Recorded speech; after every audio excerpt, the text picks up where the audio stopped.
드라마 나이 아저씨의 이상한 장면, 위어드 씬은 바로 이 장면입니다. 나이 아저씨 7화. 퇴근길에 같은 지하철을 탄 이지안에게 박동훈이 부모님은 계시나? 라고 묻는 장면이죠.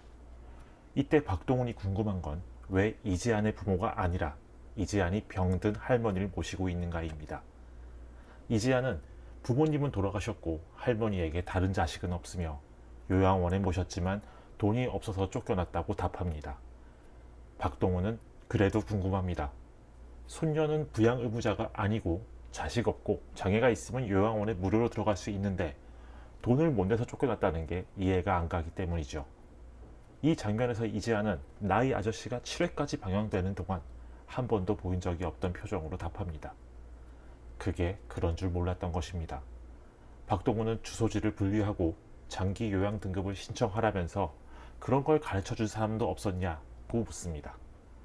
이지안에게 그런 것도 알려줄 만한 사람이 없었다는 건 나이 아저씨를 봐온 시청자라면 알고 있는 부분입니다.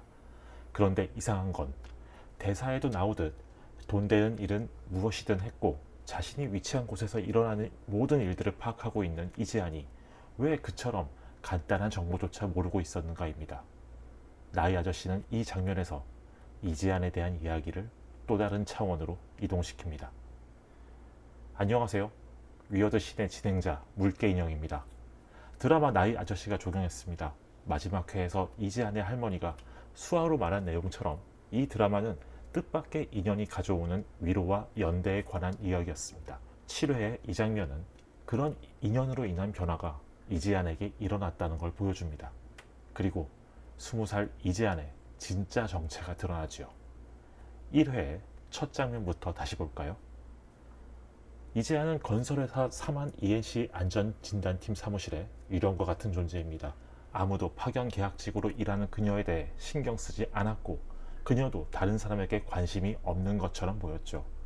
1회 첫 장면에 나타난 무당벌레의 시점샷처럼 사무실의 이지안은 벌레의 눈에서나 보이는 위령인 것입니다. 나이 아저씨는 이후 이 파견직 직원이 숨기고 있는 또 다른 의지를 보여줍니다.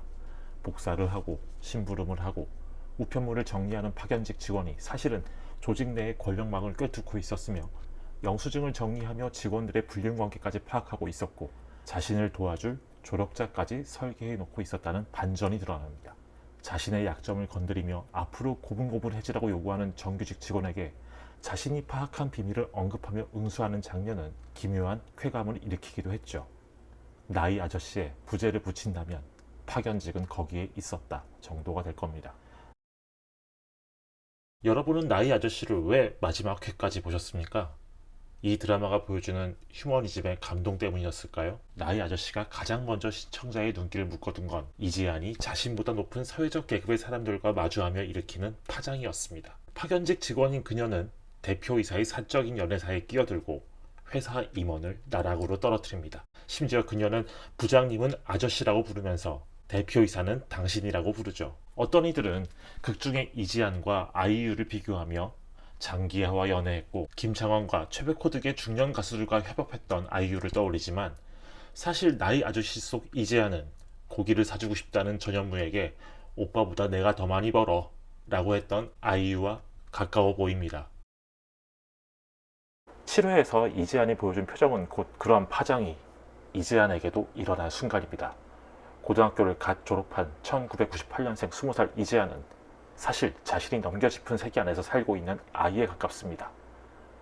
4번 이상은 도움을 주지 않는 사람들에게 실망해 세상으로부터 어떤 도움도 받을 수 없을 것이라고 판단했을 것이고 그래서 할머니 역시 자신이 책임져야 한다고만 생각했을 겁니다. 나이 아저씨의 이지아는 어떤 미래도 그리지 않고 그냥 무감각으로 세상을 대합니다. 그런데 그런 이지안이 박동훈이라는 사람의 삶에 개입하면서 세상의 또 다른 모습을 보게 됩니다. 하루 종일 이어폰을 꽂고 박동훈의 일상을 감시하는 이지안은 영화 타인의 삶 속 비밀경찰인 비즐러와 닮았습니다. 자신이 감시하던 사람들의 사랑과 일상에 감화되어 결국 그들을 지키고자 나선 비즐러처럼 이지안 또한 박동훈의 삶에서 위로를 얻고 그가 위기에 처했을 때 그를 구해냅니다.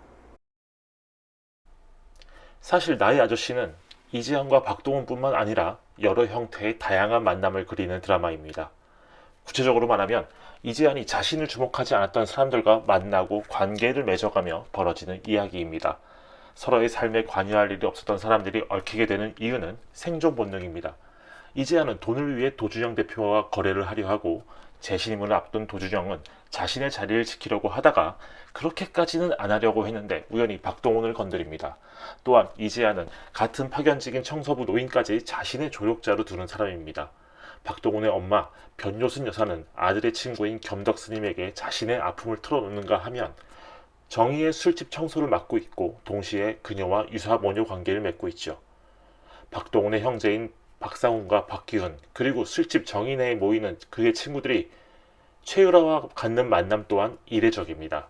최유라는 그들에게 망해도 괜찮은 거다, 아무것도 아닌 거다, 망가져도 행복할 수 있다는 메시지를 전하고 그들은 건배로 화답합니다.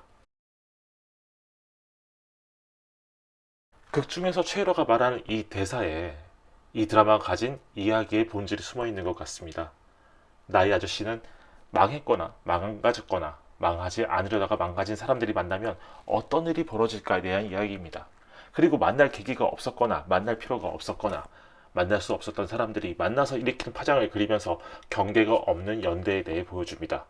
그래야만 자신이 믿고 있는 벽으로 둘러싼 세상이 조금이라도 허물어질 수 있다는 걸 강조하는 것처럼 말이죠. 7회에서 이재한이 처음으로 아무것도 몰랐다는 표정을 지었던 장면은 그 벽이 처음 허물어지는 순간을 보여준 것입니다. 이재한은 7회의 마지막 장면에서 또 새로운 표정을 보여줍니다. 이재한은 달릴 때는 내가 없어져요. 그런데 그게 진짜 나 같아요란 말로 위령처럼 살아온 자신을 고백하지요. 근데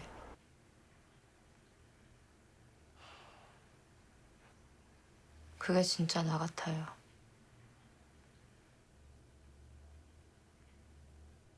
박동훈이 행복하자는 말과 함께 건배를 제의하자 이재한은 처음으로 미소를 짓습니다. 어쩌면 나의 아저씨는 이때 끝난 이야기인지도 모릅니다. 이 드라마를 보던 시청자들은 무표정으로 일관하는 이재한의 얼굴에서 이 한 컷을 보고 싶었을 테니까요. 마지막 회인 16회의 마지막 장면에서도 이재한은 밝게 웃었습니다. 망했거나 망가졌거나 망하지 않으려다가 망가진 사람들이라도 일단 서로 만나면 힘이 될 수 있다. 7회와 16회에서 나타난 이지안의 표정을 보면 정말 그럴 것 같습니다.